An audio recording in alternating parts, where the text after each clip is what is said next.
Entre nous. Entre nous, Le podcast pour parler de sexualité. Par vous, avec vous. pour vous. Bonjour à tout le monde, bienvenue dans ce 47e épisode du podcast Entre nous, le podcast du Willow Well Center, un lieu dédié au bien-être, à la sexualité et à la relation. Alors aujourd'hui, j'ai le plaisir d'inviter Damien Dillembourg. Bonjour. Bonjour Olivier. Et on va parler de contrat conscient. Alors j'ai découvert ça tout récemment et comme vous le savez, une des particularités du Lowell Center, c'est d'être passionné dans une approche slow sex. Et qui dit slow dit pleine conscience. Et dans le mot contrat conscient, il y a conscience. Donc on ralentit pour mettre plus de conscience dans ce qu'on fait. Et on va aborder ce podcast un peu... Effectivement, on ne parlera pas directement de sexualité, mais en fait, c'est tout ce qui englobe la relation et qui impacte directement finalement la sexualité. Je trouve qu'il y a beaucoup de pistes modernes et de sagesse dans le contrat conscient. Et je demanderai à Damien de développer tout ça par la suite. Pour démarrer, est-ce que tu peux te présenter ? Donc je suis avocat, accessoirement. Je suis d'abord et surtout papa de 3 enfants que j'ai eu avec mon épouse et associée, Catherine. Voilà, j'ai une expérience de près d'une 30aine d'années dans le monde juridique, dont 18 ans dans la magistrature, ce qui est une particularité que peu d'avocats partagent avec moi.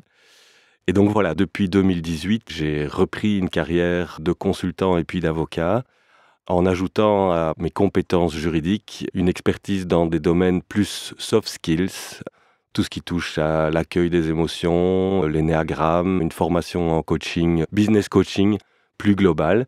Et donc je mélange un petit peu tout ça, c'est un mix détonnant qui me plaît beaucoup et qui correspond mieux à ce que je veux offrir aujourd'hui au monde et aux autres. Merci. Et je suis vraiment très très enthousiaste à ce podcast qui est un peu probablement insolite pour les gens qui vont le découvrir. Qu'est-ce que le contrat conscient vient faire dans une série de podcasts sur la sexualité ? Mais comme on le disait en aparté, quand on parle de conscience, c'est-à-dire qu'en ralentissant, on devient plus intime finalement. Comme tu disais, on se rapproche, on réduit les distances entre les gens et on s'implique vraiment fortement en fait, dans ce qu'on veut faire. Et l'authenticité, c'est à la fois mieux se connaître et amener tout un chacun à se rencontrer. Et pour bien comprendre le contrat conscient, est-ce que tu pourrais peut-être nous expliquer un petit peu les origines et les fondements en fait, de cette approche ? Ce que c'est en fait, parce que je pense que ça va être nouveau pour beaucoup de personnes. Ok, avec plaisir. Donc la terminologie officielle, c'est Conscious Contract, parce que le nom est d'origine américaine, et c'est une méthodologie de négociation et de formation du contrat qui a été créée par une avocate américaine qui s'appelle Alala Linda, anciennement Linda Alvarez. Elle a changé son nom officiellement il y a peu de temps.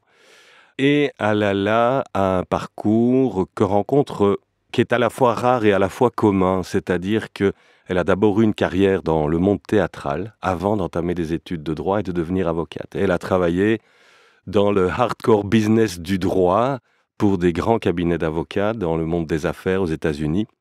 Et son évolution, elle la caractérise en 2 temps. La première, c'est qu'elle s'est rendue compte qu'elle était de plus en plus désalignée intérieurement entre, d'une part, ce qu'on exigeait d'elle dans son travail d'avocat traditionnel, avocat d'affaires, et son aspiration profonde à plus d'harmonie dans le monde, dans la mesure où ce qu'on attendait d'elle dans son business, c'était surtout d'être une combattante, et elle avait coutume de dire qu'elle écrasait ses adversaires comme des insectes.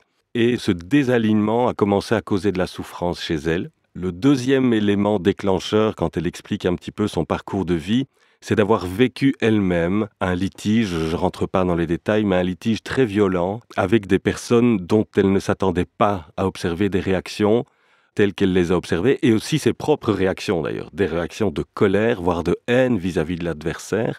Et à un moment, elle a pris conscience qu'elle était elle-même, dans sa propre vie, complètement désalignée. Et donc, elle a eu cette intuition de dire « je suis juriste, je suis avocate, mais je suis dans la colère, dans la rancœur, et donc je ne vais pas pouvoir produire quelque chose de positif de ce litige si je continue sur cette voie-là. » Et elle a eu l'intuition de se dire « on peut faire les choses autrement. On peut arriver à conclure un accord qui sera reconnaissant et dans la gratitude de la collaboration qui a existé, même si à un moment on est en train de discuter de se séparer. » Et c'est de cette manière-là qu'elle a eu cette idée d'une forme de contrat tout à fait innovante qui vise d'abord et avant tout à honorer la relation et pas à régler des comptes et à montrer qui est le plus fort, qui est le plus puissant.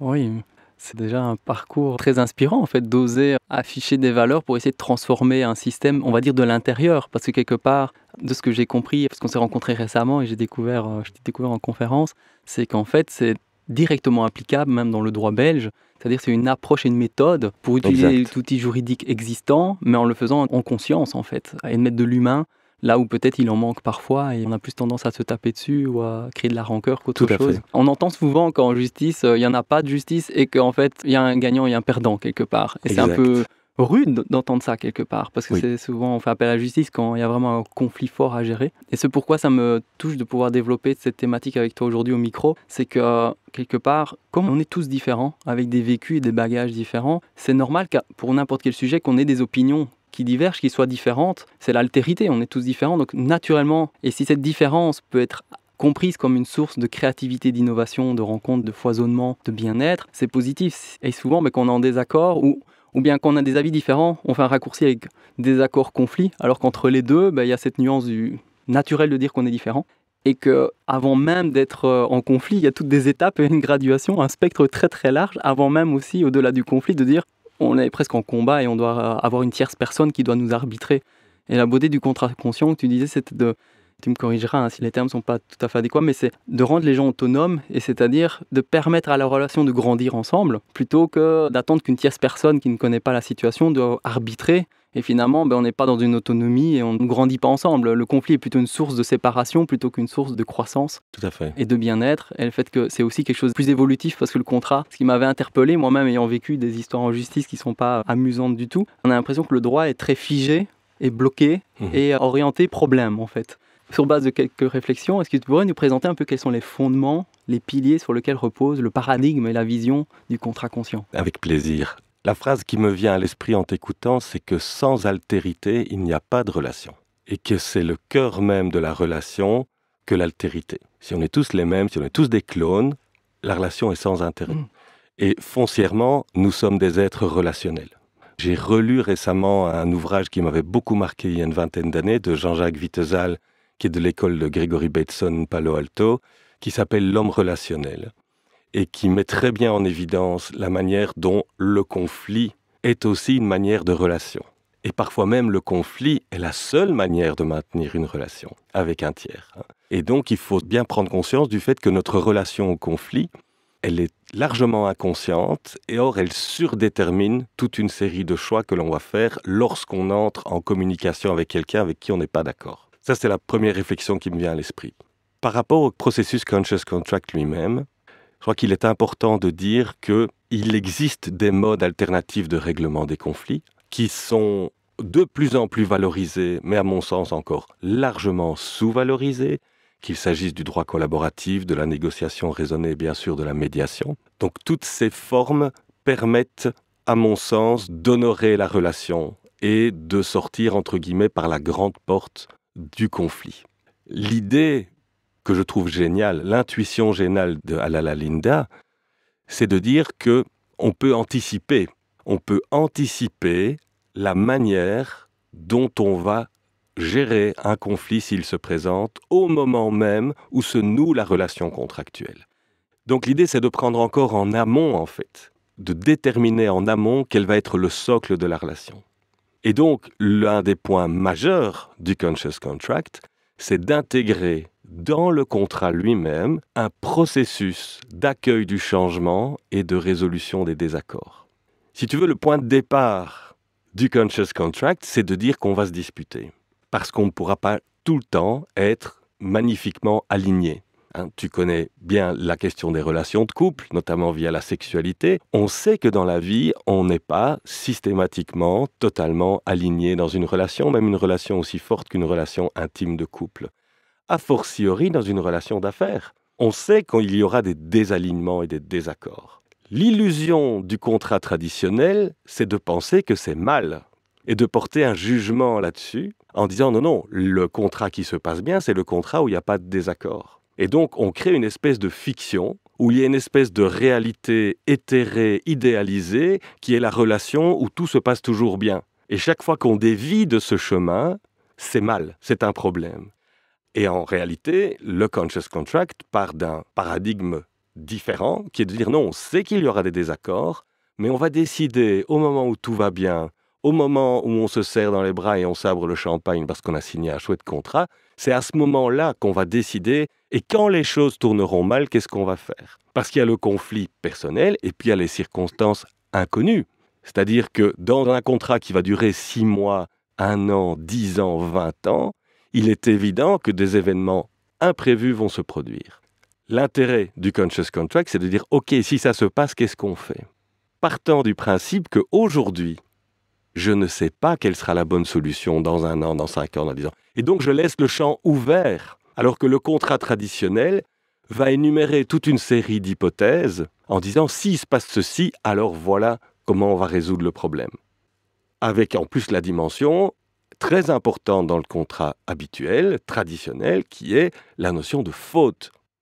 C'est-à-dire que c'est la clé de voûte de toutes les clauses du contrat qui commencent généralement dans le cas où il y a un retard de livraison, il y a un retard de paiement, il y a ceci, il y a cela. C'est les what if clauses, comme on dit en anglais, et qui vont constituer le cœur du contrat et qui s'articulent très largement, je ne veux pas être caricatural, mais très largement autour de la notion de faute. Et donc ça induit toute une série de comportements relationnels, évidemment, ce socle du contrat, puisque si je veux ne pas perdre, il faut que je prouve que tu es en tort, que tu as commis une faute. Si je veux obtenir une indemnité, je dois démontrer que c'est par ta faute qu'est survenu tel et tel événement dommageable au contrat. Le pari du conscious contract, c'est on oublie cette question de faute. Et on dit, il y a un conflit, il y a un désaccord, il y a une circonstance imprévue, comment va-t-on utiliser cette situation pour améliorer encore la qualité de la relation. Et donc, j'ai coutume de dire que, comme en économie circulaire, on utilise le déchet comme une ressource, eh bien, on utilise le conflit comme une ressource pour améliorer encore et approfondir la qualité de la relation. Après, je peux te dire un mot sur la méthodologie plus spécifique, ou si tu veux peut-être une précision ou l'autre. Parce que là, je reste encore très, très abstrait, mais à un moment, je peux te dire très concrètement comment on construit un conscious contract. Mais c'est très abstrait et en même temps, je trouve très utile. On joue parfois dans une pièce de théâtre et on ne connaît pas trop les règles ou on comprend par les comportements. Et tu le décris avec des mots. Certes, on est un peu dans l'abstraction et on va rentrer dans le détail de la méthode et ce que ça contient vraiment, le conscious contract. Mais comme tu dis, quelque part, dans un contrat traditionnel, c'est plutôt une approche méfiance, une approche problème, parce que les what if, on va essayer d'anticiper à l'avance ce qui n'est pas prévisible, on ne sait pas comment la vie va évoluer, comme tu disais dans une conférence, qui avait prévu le Covid? Personne quasiment, et donc ça amène plein de conséquences difficiles à prendre en main finalement, avec des contrats conventionnels qui sont très figés, qui ne sont pas évolutifs. La vie évolue, le contexte évolue, les gens évoluent, mais le contrat essaie de prévoir à l'avance, parfois de manière très vieille et personne ne s'en souvient, des conditions qui vont peut-être apparaître, et on croit qu'on a fait un bon travail. Et ton contrat va finir dans un tiroir de toute façon, et tu le ressortiras quand il y aura un problème. Ouais. Et aussi l'idée de dire, tiens, un conflit, c'est quoi finalement? C'est même très subjectif. C'est dans le tu disais, quand quelqu'un sent que quelque part il y a quelque chose qui ne va pas, c'est très subjectif mais, et personnel. On lève la main, on se dit, tiens, je sens qu'on approche une limite qui, moi, me paraît difficile à gérer. Et donc, on reprend justement le contrat conscient pour dire, voilà, on s'était mis d'accord. Entre autres, tu l'expliqueras, mais donc, un travail en amont sur les valeurs, la vision, ce qui nous relie, qu'est-ce qui fait qu'on a un socle commun. Exact. Et ensuite, comment on va gérer s'il y a une difficulté. Et je trouve ça fabuleux parce que considérer que l'objectif du contrat, c'est qu'il suive le côté dynamique de la vie et qu'il serve à faire grandir la relation. C'est-à-dire qu'on va l'affiner et la rendre encore plus belle et que c'est une source de bien-être pour chacun plutôt que de dire à chaque obstacle on abandonne ou on se tape dessus. C'est quand même très archaïque comme approche presque, alors qu'on est des humains avec tellement de compétences. Et ça, j'ai trouvé fabuleux. Moi, quand il y a plein de phrases que tu expliquais. Redis-les parce que j'ai oublié, moi, ce que j'ai dit. Parce que d'une conférence à l'autre, ça change un peu. Donc... non, je blague. Je vais t'en donner d'autres qui seront peut-être moins belles, mais voilà. Mais par exemple... Évidemment, dans quelques phrases, puisque tu me le proposes, il y avait « Qu'est-ce qui nous enthousiasme le plus ?» Bon, c'est plutôt rare que quand on écoute une question de droit ou de contrat, parce qu'on a beau dire « Tiens, c'est bizarre qu'on parle de ça ici en sexologie », mais pour moi, je trouve que l'idée, c'est de s'enrichir de tout ce qui est développé dans d'autres domaines, parce qu'on reste toujours, comme tu dis, dans le domaine de la relation et de l'humain. Donc finalement, ça aura des répercussions dans la relation affective, qui est souvent cachée, taboue, un peu honteuse parfois. Enfin, ça reste de l'intime et on ne partage pas. Mais pourtant, ce qui se passe là va s'exprimer aussi dans la relation sociale, externe, publique, et vice-versa. Ce qu'on vit au travail va influencer. Et donc, je crois qu'il faut s'inspirer de ce qui existe ailleurs, des grands pas qu'on fait dans d'autres domaines, créer des ponts et te dire, tiens, comment ça pourrait m'être utile dans ma vie affective? Je veux dire, est-ce que moi aussi, je ne reproduis pas inconsciemment une méthode juridique classique de on va chercher la faute? Voilà, et tu parlais d'enthousiasme, c'est un parmi d'autres. Je me suis dit, enfin, on va voir la vie un peu, pas approche-problème, positive, joyeuse, optimiste, même s'il y a des challenges, c'est pas facile. Bien sûr. Mais c'est par là qu'on passera tous. Exact. Donc, autant en prendre compte. C'est la condition humaine, qu'on l'accepte ou non. Et donc oui, l'idée, c'est vraiment de voir derrière le droit construit comme une forme de paravent à la relation.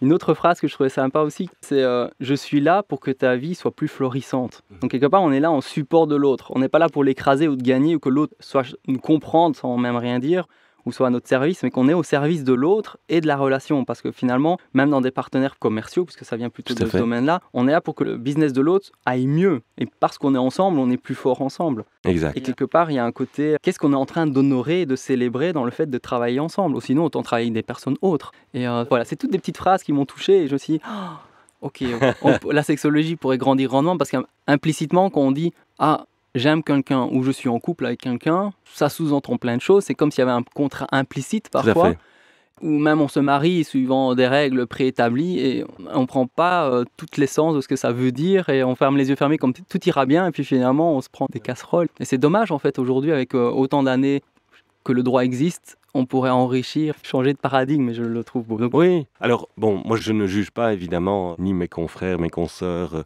ni le système judiciaire en tant que tel. Je dis juste que je sens chez moi et dans le monde une aspiration à quelque chose de différent. Et puisqu'il y a une demande de quelque chose de différent et que moi je me sens appelé à répondre à ces nouvelles formes relationnelles émergentes, je le propose. Après, tout le monde ne va pas se sentir attiré par ça et c'est parfait comme ça. Mais effectivement, cette idée que le contrat, comme je le disais, ne serve plus de paravent à la relation, mais comme support de la relation, pour moi, cette idée est très puissante. Et tu parlais des litiges judiciaires. Donc, moi, je t'ai dit, j'ai quand même près de 30 ans maintenant de pratique judiciaire, dont 18 ans en partie au parquet, en partie comme juge. J'ai tranché des centaines de litiges. Et de manière un peu caricaturale, je dis souvent qu'il n'y a pas un gagnant et un perdant dans une procédure judiciaire. Il y a généralement 2 perdants. Et c'est le processus qui veut ça. C'est-à-dire que, voilà, je peux te donner des centaines d'exemples où celui qui a gagné, entre guillemets, qu'est-ce qu'il a gagné? Il a rarement gagné tout ce qu'il demandait, jamais. Combien ça lui a coûté? En temps, en énergie et en argent. Et celui qui a perdu, n'en parlons pas.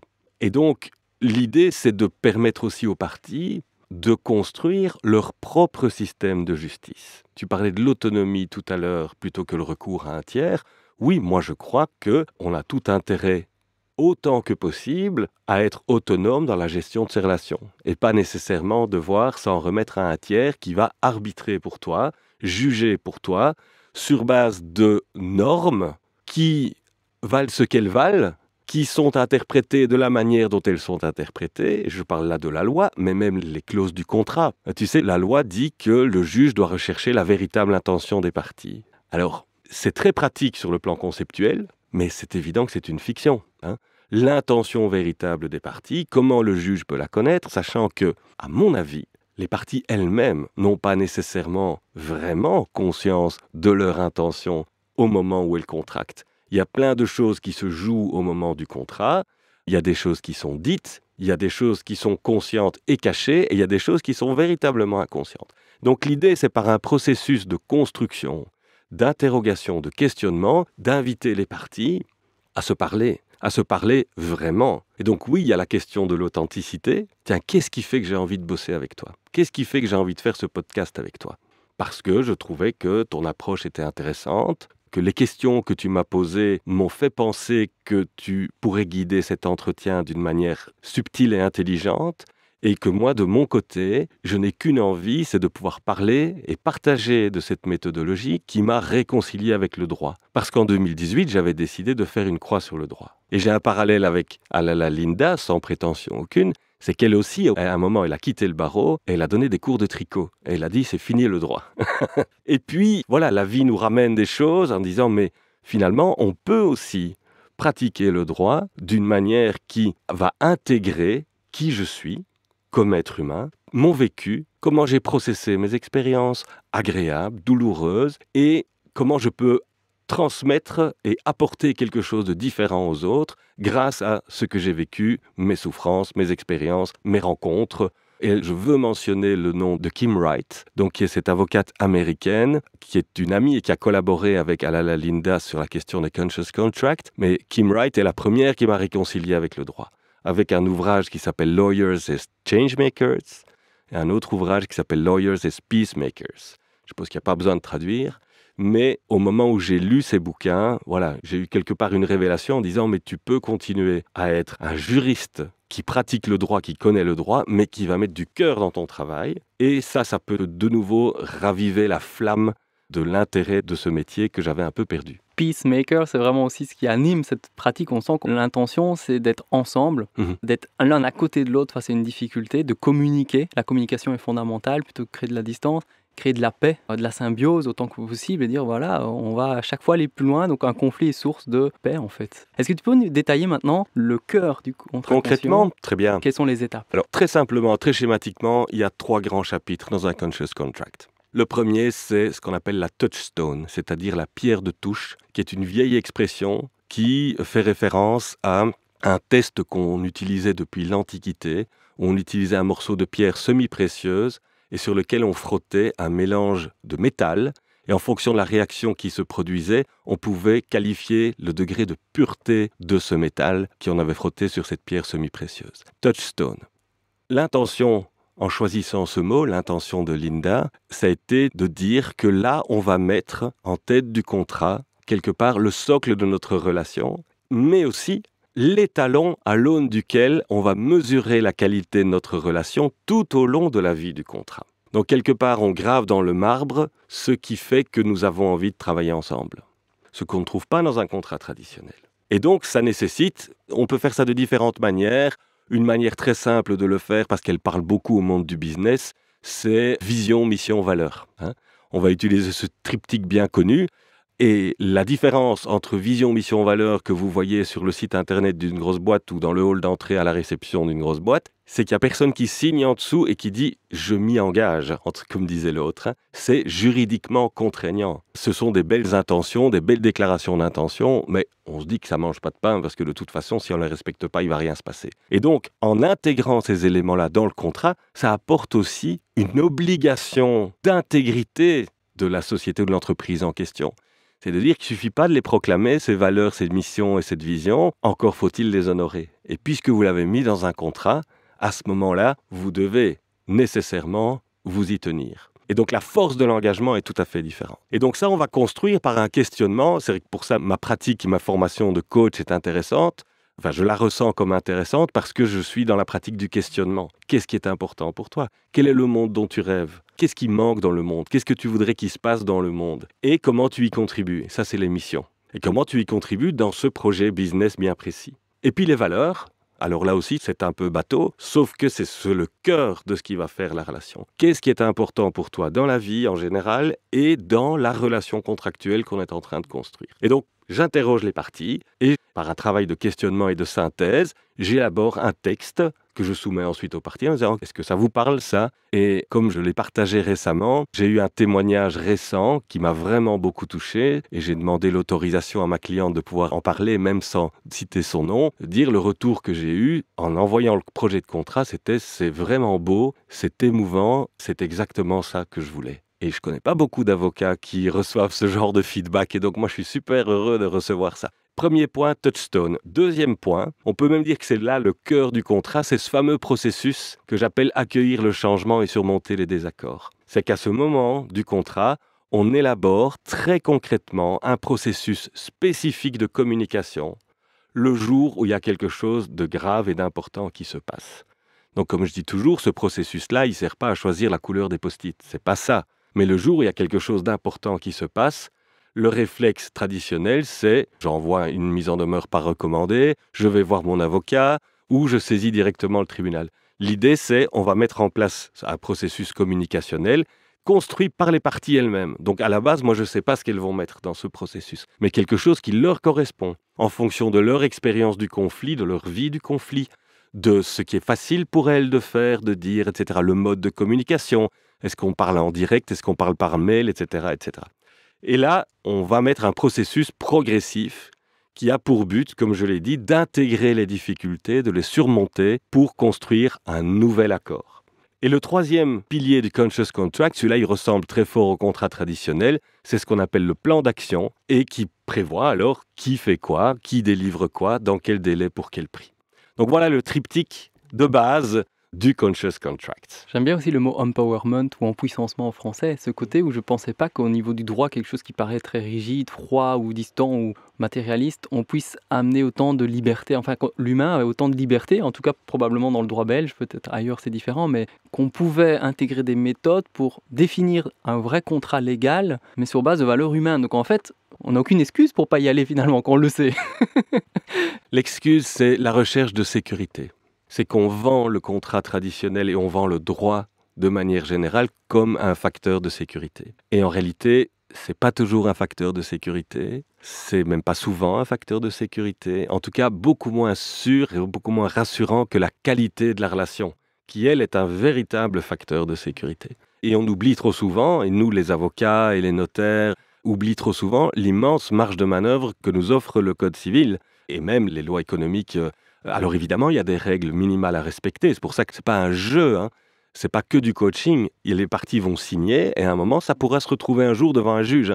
Donc il faut faire ça avec beaucoup de professionnalisme. Éventuellement, pour les non-juristes, faire revoir par un juriste, qu'il soit avocat, notaire, conseiller fiscal, quoi que ce soit, être sûr de ne pas mettre d'hérésie dans ce contrat. Donc il y a un cadre qui est fixé par la loi, il y a des règles qu'on appelle d'ordre public ou des règles impératives, il faut les avoir en tête, mais à côté de ça, il y a un très vaste espace de liberté et de créativité. Le Code civil, c'est toute convention légalement formée tienne lieu de loi à ceux qui les ont faites. Voilà, ça c'est la base de la base. Encore une fois, il y a quelques règles à respecter, il faut les connaître, mais le champ d'investigation de la créativité, il est énorme et on ne le fait plus assez.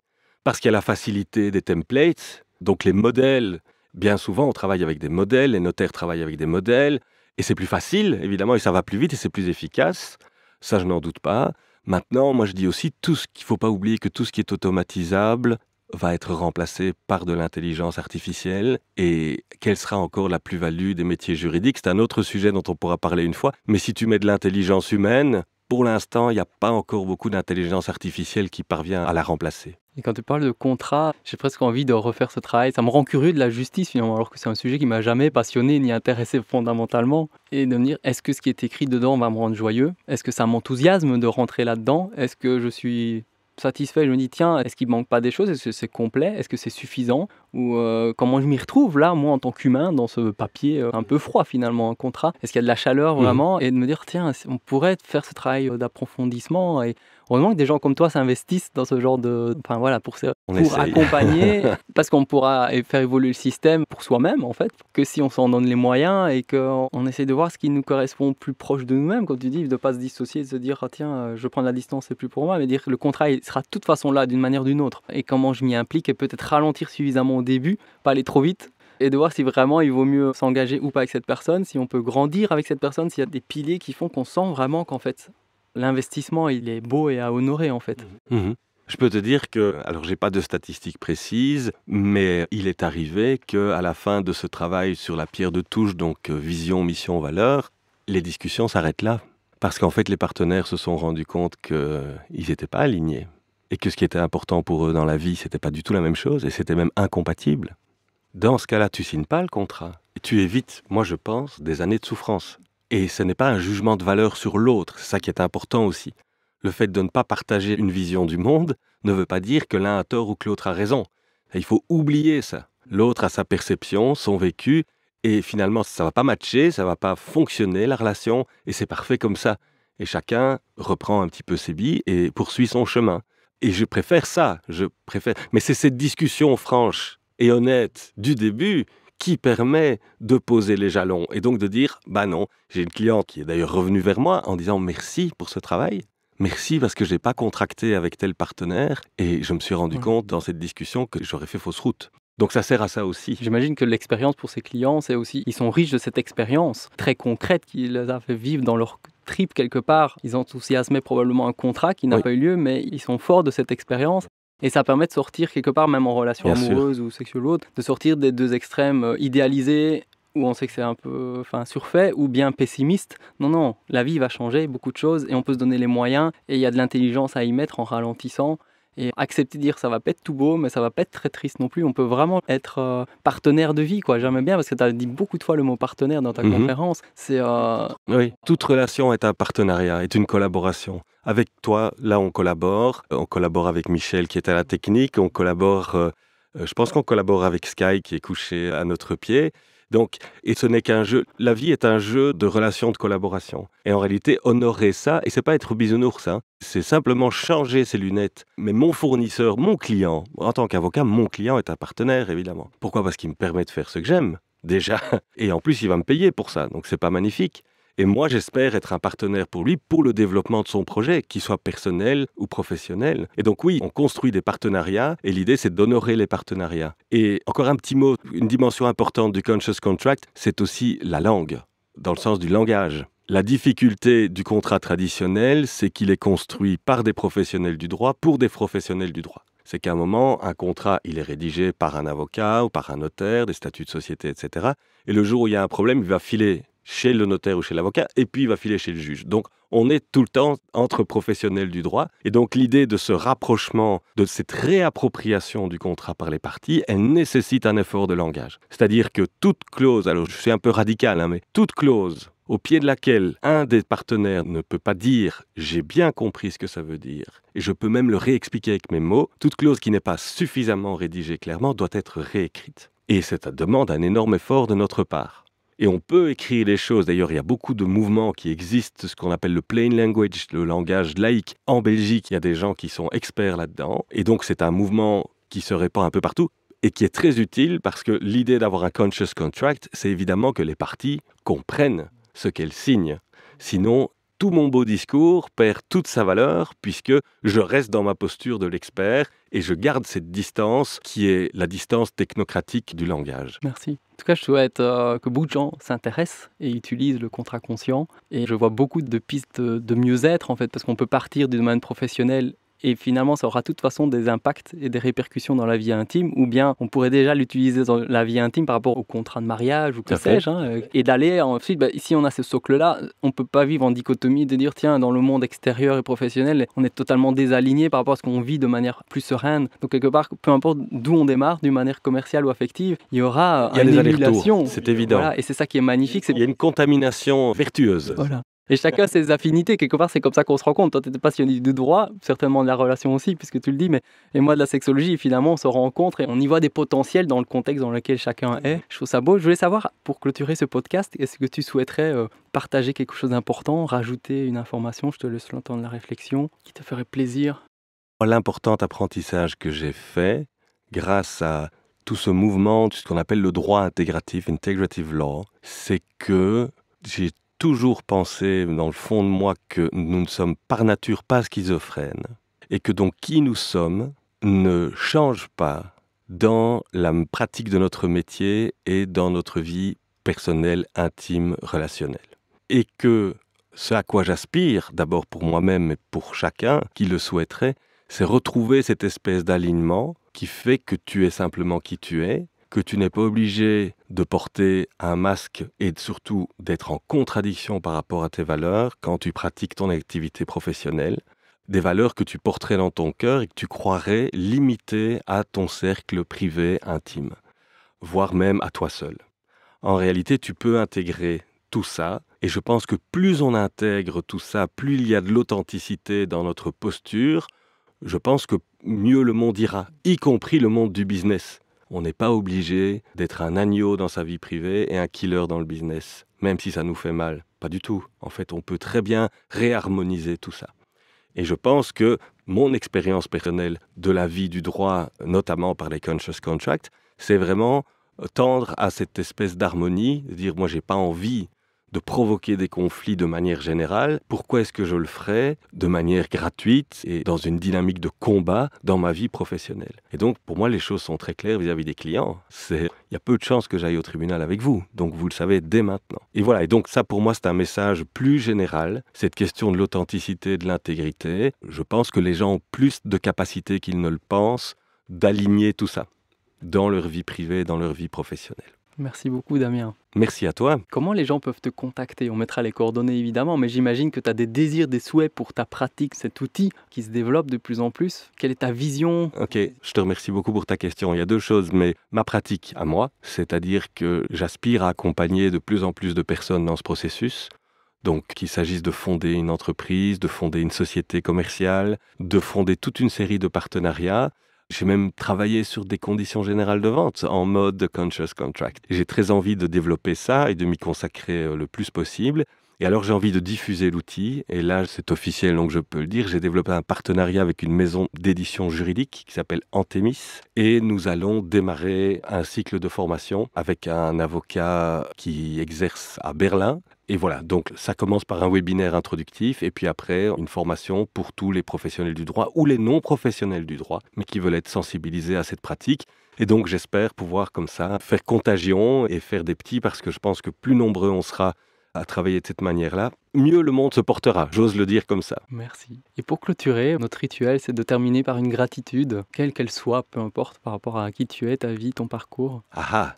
Alors la première personne qui me vient à l'esprit, c'est mon épouse et associée, voilà, Catherine, qui m'a toujours soutenu, voilà, ça fait 30 ans maintenant, donc 28 ans de mariage, qui m'a toujours soutenu dans ces changements de vie, aussi ces changements de cap, les hauts, les bas, et j'ai la faiblesse de penser que nous nous sommes soutenus mutuellement, mais en tout cas j'ai beaucoup de gratitude pour elle, de m'avoir accompagné et de m'avoir aidé à grandir aussi, par sa vision du monde, par sa vision, et elle est avocate aussi, donc on a pu beaucoup échanger sur ces questions de c'est quoi le droit finalement, c'est quoi la relation, la structure juridique, elle sert à quoi. Et sur le plan personnel, évidemment, sur nos visions du monde, nous échangeons toujours beaucoup. Ça a commencé comme ça, notre relation, et on en est toujours là aujourd'hui, donc j'ai beaucoup de gratitude envers elle. Merci. Très joli, c'est très en cohérence avec la thématique du podcast. Eh bien, le prochain podcast, ça sera justement avec Catherine pour le prochain mois, prochain épisode. Et puis, j'espère en tout cas, fort de ton expérience, expertise, voilà, savoir-faire, qu'on pourra peut-être développer d'autres épisodes de podcast sur cette thématique du contrat conscient et ce que ça implique et qui pourrait être utile pour les gens. Avec plaisir. Des petits coups de pouce comme ça qui font que la vie devient plus belle pour tout un chacun. Merci. Avec plaisir. Merci beaucoup, Olivier. Entre nous. Entre nous, Le podcast. Pour parler de sexualité. par vous, Avec vous. Pour vous.